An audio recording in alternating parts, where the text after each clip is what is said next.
et vous le connaissez, il a le verbe généreux. Alors, Monsieur Saint-Denis, venez.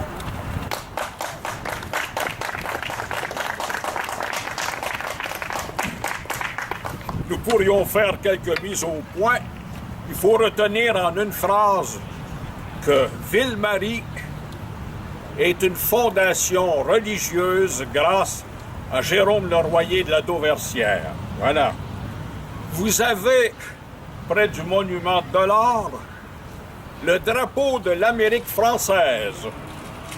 C'est le trilice que l'on retrouve sur la croix plantée par Jacques Cartier en 1534 à Gaspé. Au lieu de la tête du Christ, vous avez le trilice. C'est le drapeau des rois de France. Et à ce moment-là, à Gaspé, Jacques Cartier, il est de l'époque du roi François Ier. François Ier qui, en 1539, a proclamé l'édit de Villers-Cotterêts, la ville de Villers-Cotterêts, qui dit « Dorénavant, la langue de France sera le François ». Et ainsi, tous les gens, il y avait 50 provinces en France, tous les gens se sont mis à commencer à parler le dialecte de l'Île-de-France autour de Paris. Et viendra plus tard, au 17e siècle, ici, viendront le gars de Normandie, le gars de Bretagne, le gars du Poitou, qui épouseront les filles du roi, qui, elles, parlent le François, ou si vous voulez, c'est devenu le français. Et voilà, l'unité de la langue française s'est faite ici, avant même de se faire en France. Bon. Et on est allé faire un tour plutôt loin de Dollard. Aujourd'hui, c'est la fête de Dollard. Et pourquoi ça a été la fête de Dollard? C'est Lionel Groulx, le petit professeur du séminaire de Valleyfield, qui, en 1910, a recueilli les propos d'un journaliste anglophone de Montréal, le Montreal Herald. Ce journaliste s'appelait J.C. Walsh. Et il a écrit « Si nous, les Anglais », mais il n'était pas un Anglais lui-même, il détestait les Anglais, il était un Gallois. Bon. Et les Gallois ont été conquis par l'Angleterre il y a 7 siècles, et ils détestent toujours les Anglais. Alors, il a écrit « Si nous avions un héros tel Dollard des Ormeaux, nous le fêterions. » Ça n'a pas tombé dans l'oreille d'un sourd. Lionel Groulx a recueilli de l'argent avec les jeunesses catholiques Jeunesse ouvrière. à CJC à l'époque. Jeunesse catholique. Jeunesse ouvrière catholique du Canada. Bon. Et en 4 ans, il recueille 20 000 $. En 1914, on a déjà 20 000 $. On donne un contrat à Alfred Laliberté qui produira ce monument. Il y aura déjà un premier essai l'année précédente, 1919, à Carillon, et 1920, le grand chef-d'œuvre de Laliberté, un des grands sculpteurs québécois. Voilà. Et je reprends ici, nous sommes en 1609. Champlain, qui a fondé Québec et partant le Canada l'année précédente, Champlain va combattre les Iroquois dans ce qui s'appelle aujourd'hui les États-Unis et déclenche ainsi une inimitié des ennemis pendant près d'un siècle, de 1609 jusqu'à la Grande Paix de 1701, signée avec 38 nations amérindiennes ou autochtones. Bon, c'est le mot que l'on doit préférer dire, utiliser, les autochtones du Canada français, du Québec, etc. Bon. Alors, Champlain arrive au lac qui deviendra le lac Champlain, et avec son arquebuse, un coup d'arquebuse, il y avait 4 balles là-dedans, il tue 2 chefs iroquois, laisse un 3e, et voilà, on n'avait jamais entendu chez les Iroquois un coup de tonnerre. Alors, ils appellent ça le tonnerre. Et c'est donc le début de l'inimitié. Mais pourquoi Champlain a-t-il décidé de combattre les Iroquois? Il était venu une première fois à Tadoussac en 1603 et il avait appris qu'au nord du fleuve, les fourrures plus grasses valaient plus cher pour le commerce. Donc, en 1608, quand ils font le Québec, ils s'allient aux Hurons et aux Algonquins. Et eux sont en guerre contre les Iroquois. Voilà pourquoi Champlain va porter le coup de tonnerre aux futurs États-Unis. Bon. Champlain va mourir en 1635, c'est l'année où naît Dollard des Ormeaux. 6 ans plus tard, on est en 1641, la Nouvelle-Amsterdam, les Hollandais vont fournir des armes à feu aux Iroquois qui vont s'en servir dans les années 40 pour aller détruire leurs ennemis, la Huronie. Voilà. Et ceci nous amène dans les années 50. Monsieur de Maisonneuve va aller en septembre 58. Il revient de France avec un jeune militaire qui a de l'expérience. Il s'appelle Adam Dollard. Qui était Adam Dollard? Il était de la petite noblesse française et sa famille possédait des terres nommées des Ormeaux. Donc Adam Dollard, c'est son nom de famille, Sieur des Ormeaux. Il est né en Brie, à la province de Brie, à l'est de Paris, 1h30 peut-être, aux confins de la Champagne. Et il a eu de l'expérience chez les mousquetaires. Mais là, dans les années 50, arrive un temps de paix. Et Dollard, le jeune homme, a 23 ans quand il arrive en 58. Il recherche l'aventure. Et ici, quand Maisonneuve, par exemple, a dit quand bien même tous les arbres se changeraient en Iroquois, j'irai quand même fonder Montréal. Alors, ça l'explique, si vous voulez, que Dollard, qui cherchait l'aventure, est venu. Bien. Printemps 1660. La colonie est menacée de destruction par les 5 cantons iroquois qui sont au sud, toujours dans les États-Unis d'aujourd'hui, au sud de Montréal, les Agniers, appelés aussi les Mohawks. Ce sont les plus féroces. Mais ce n'est pas la plus grande tribu, mais ils sont féroces. Les Agniers. Ensuite, les Onéiutes, appelés aussi par les Anglais Onéidas.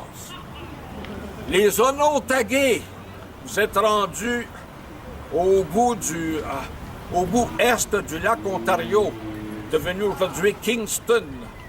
À l'époque, c'était Fort Frontenac, un peu plus tard, 1673. Bon. Et après, vous avez les Goyogouins et finalement les Tsonotouans, le groupe le plus nombreux. Et là, vous êtes à l'autre bout du lac Ontario, près du lac Erie. Voilà pour la situation des Iroquois, des 5 cantons. Et il y en avait une sixième nation iroquoise, qui était les Hurons. Eux sont au nord des Grands Lacs. Donc, là aussi, les fourrures sont grasses et valent plus cher. Alors, donc, la colonie est menacée de péril. Il y a 1200 Iroquois qui, ce printemps-là, s'amènent ici en Nouvelle-France. Ils veulent détruire Québec, Trois-Rivières et finalement Montréal. Et Dollard propose un plan hardi à M. de Maisonneuve. Plutôt que d'attendre l'ennemi à l'intérieur du fort de Montréal, dont il a été nommé par Maisonneuve tout de suite chef de garnison du fort de Montréal. Et il y avait 140 hommes en mesure de combattre. Il va les inviter, il va les entraîner à tour de rôle. Donc les 140 apprennent un peu le métier, le maniement des armes grâce à Dollard et son expérience. Et Dollard avait été nommé, évidemment, supérieur de Lambert Closse, qui jusque-là s'était occupé de la garnison militaire de Montréal. Dollard propose d'aller porter la guerre à l'ennemi. On sait que pendant l'hiver, les Iroquois viennent du sud chasser dans les Laurentides et l'Outaouais, au nord de la rivière des Outaouais. Et le printemps, ils retournent chez eux avec leurs produits de chasse, etc. Mais ils n'ont plus beaucoup de munitions, donc plus de balles et tout ça. Ils sont encombrés avec beaucoup de fourrure. Alors Dollard, son plan, c'est d'aller les attaquer. Ils chassent par petits groupes de 10. Dollard, donc, les préparatifs, je vais aller rapidement parce qu'on a déjà pris beaucoup de temps. Le 18 avril, c'est la veillée d'armes. Et il ne faut pas se surprendre que les gens assistent à la messe, communient donc reçoivent les sacrements et certains font leur testament. On est quand même au temps de Pâques. Alors tout ça est normal. Mais à l'époque, on ne s'approchait pas de la religion ou des sacrements tous les jours, comme on peut le faire depuis un siècle. La communion pour les enfants, c'est depuis 1910 avec le pape Pie X. Avant ça, tu communiais à 12-13 ans. Bon. Alors, la veillée d'armes, et le lendemain 19, on part. Il y a Dollard et 15 compagnons. Et tout de suite, il entend des coups de feu derrière lui. Il est rendu à l'île Saint-Paul, qui s'appelle aujourd'hui l'île des Sœurs. Il revient sur ses pas, et là, il y a 3 Français qui sont tués. Enfin, Duval est tué par balle, et les 2 autres, Mathurin-Soulard et Blaise Juillet, vont se noyer. Alors, il revient avec celui qui a été tué. On va faire des funérailles sur le champ, et il repart finalement le 20 au matin. À Sainte-Anne-du-Bout-de-l'île, ce ne sont pas de bons marins, les Français. Il est retardé par la petite chute. Le bout de l'île, c'est Sainte-Anne de Bellevue aujourd'hui.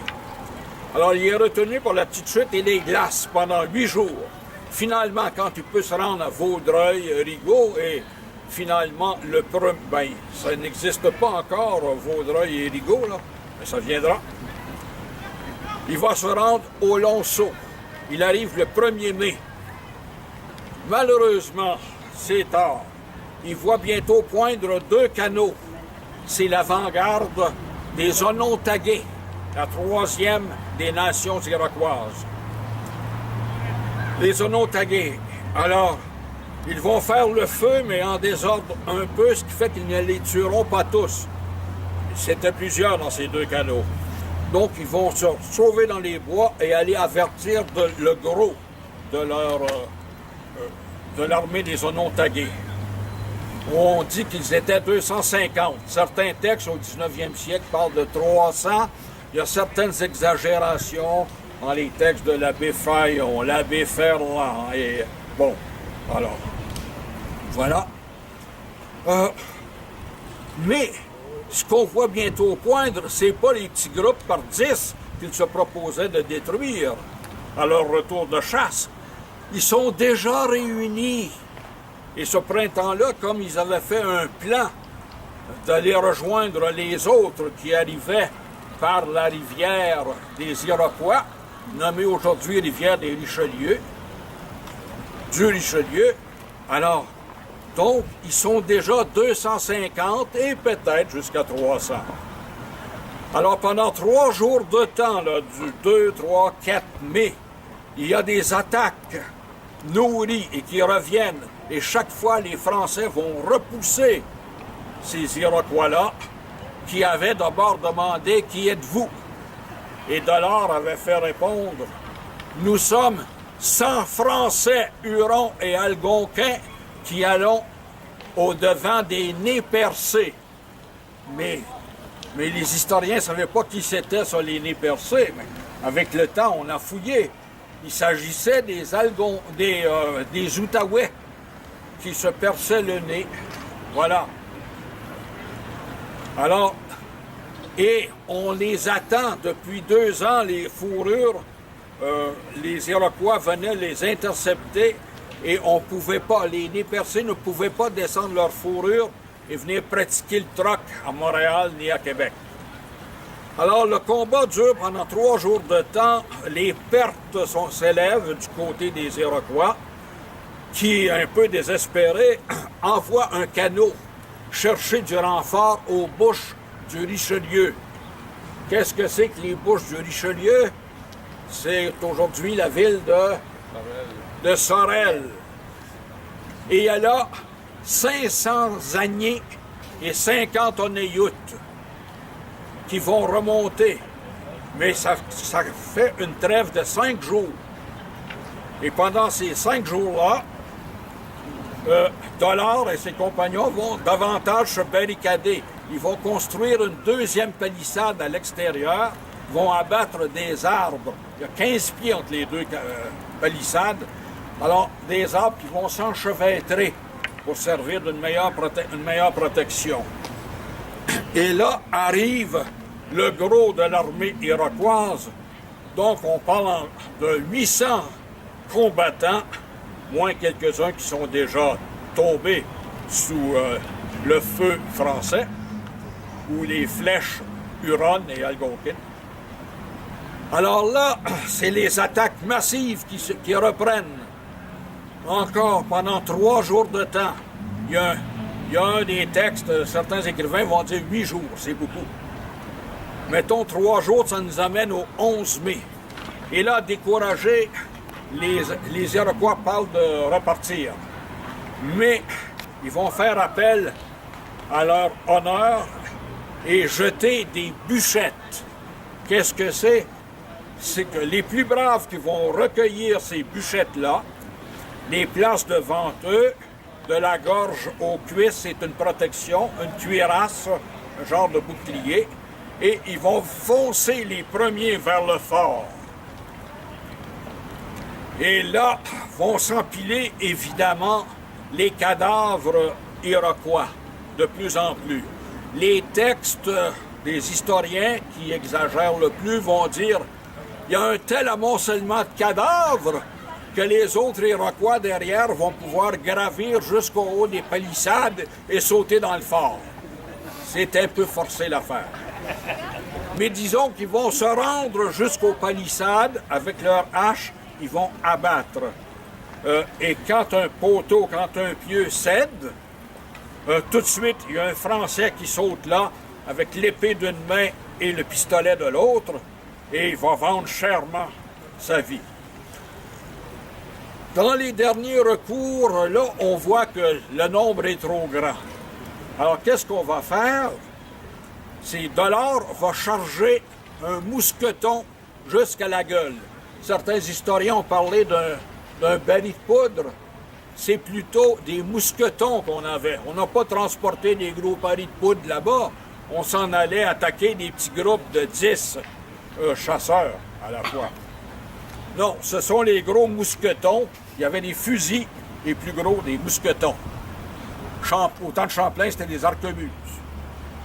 Alors là, il en charge un jusqu'à la gueule.